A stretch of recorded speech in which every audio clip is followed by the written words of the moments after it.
si Martin.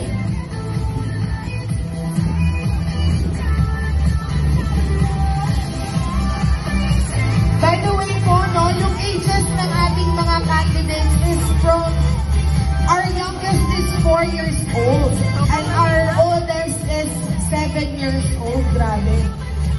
Hi, baby Amara. Hello po. Happy ka ba? Nakikita mo ba yung mga supporters mo? Nandyan ba? Nandyan si mommy?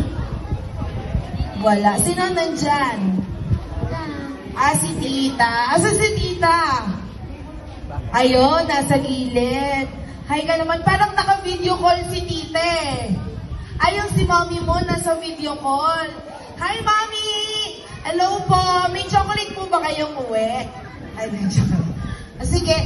Si Ate Elaine ay may tatanong sa'yo, ha? Okay? Kinakabahan ka ba? Ay, gusto ko yan. Hindi. So, ayan, tatanong sa Ate Elaine sa'yo.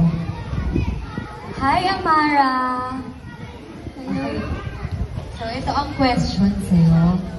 Halimbawa, break time nyo na sa school. Lahat kayo kumakain na. Maliban sa isa mong classmate. Ano ang gagawin mo? Ibigyan ko po siya ng pagkain. Mami, bibigyan daw po ng... Ako po yung classmate na walang baon ng break time. Thank you so much, baby Amara! Napaka-pretty naman ni baby girl. Magagalit ba yung handler mo pag kinuha ko yung